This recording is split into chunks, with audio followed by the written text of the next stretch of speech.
तुम्हें तुम्हारे हिस्से की यश, कीर्ति, समाज में सम्मान, समाज में जगह, धन, दौलत, शोहरत, हर एक चीज की प्राप्ति होगी, लेकिन वो सीधे प्राप्ति नहीं होगी। वो तुम्हें आध्यात्मिक मार्ग से मिलेगी। हर एक चीज के स्वामी बनोगे, लेकिन तुम्हारा मोह किसी चीज से नहीं रहेगा। इसलिए एक ऐसी आध्यात्मिक यात्रा के लिए तैयार हो जाओ जिसके बारे में तुम्हें पहले भी कभी नहीं पता था। ये तुम्हारी खुद की यात्रा होने वाली है, और इस आध्यात्मिक यात्रा की शुरुआत इस बार मेरे सच्चरित्र के पारायण से नहीं, इस बार मेरे मंत्र जाप से शुरू होगी।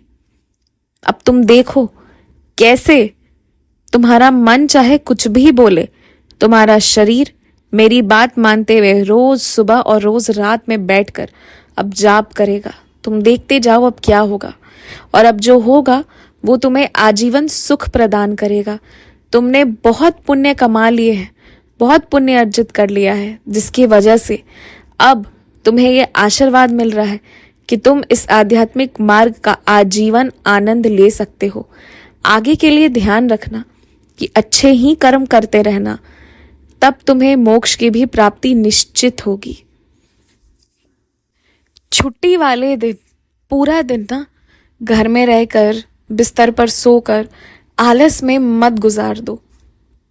छुट्टी वाले दिन सिर्फ पूरे हफ्ते की तैयारी भी मत करो, वो तो पहले कर ही लो कि पूरे हफ्ते की तुम्हें क्या कपड़े पहनने हैं, क्या सामान लेकर जाना है, कौन कौन से बड़े काम हैं जो इस हफ्ते तुमने पूरे करने हैं। ये सब की सूची तो तैयार कर ही लो, और जो भी तुमने तैयार करना है वो तो कर ही लो। लेकिन उसके बाद कहीं ना कहीं घूमने जाओ, कभी अपने परिवार को लेकर जाओ, कभी कोई ना जाए तो स्वयं भी निकल जाओ। एक बात मैं तुम्हें बता रहा हूं, ऐसा आशीर्वाद तुम्हारे जीवन में आ रहा है ना कि तुम चाहे व्यस्त जगह पर खड़े रहो, फिर चाहे तुम किसी ऐसी जगह खड़े रहो जिसे प्रकृति ने खूबसूरती से नवाजा हो, हर एक जगह पर, चाहे जगह कैसी भी हो, अब तुम्हें मेरे होने का एहसास होगा, और हर एहसास में एक नई शिक्षा, एक नई सीख मिलेगी। अब तुम्हारा पूरा ध्यान मेरे ऊपर लगा रहेगा। अब तुम देखते जाओ क्या होगा, बहुत सुंदर कुछ होने वाला है।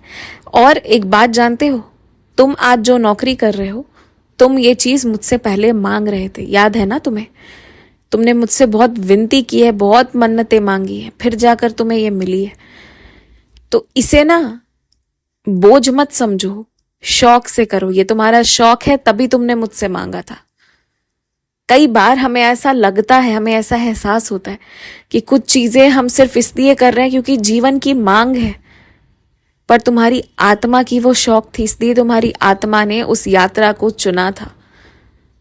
तो तुम अपनी आत्मा की तृप्ति करने हेतु जो काम कर रहे हो ना, उसे बहुत प्रेम से करो।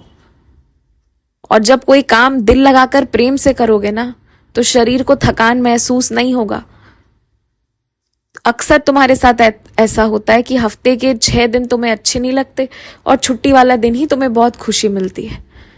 वो इसलिए क्योंकि तुम जिस रास्ते को चुने हो, जिस रास्ते पर चल रहे हो, तुम्हें उस पर विश्वास नहीं है, और ये गलत बात है।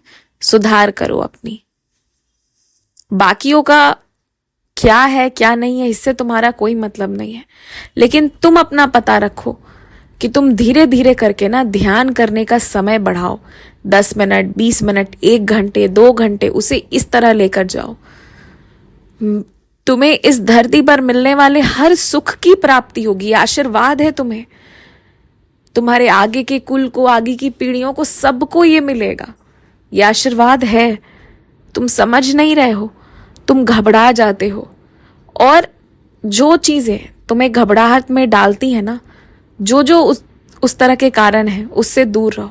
उसके बारे में चिंतन कम करो, उसके संपर्क में कम आना शुरू करो, फिर चाहे वो कोई व्यक्ति हो, चाहे कोई परिस्थिति हो।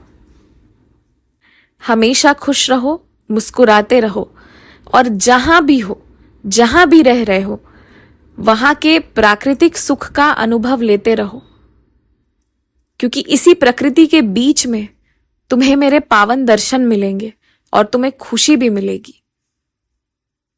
आयुष्मान भव।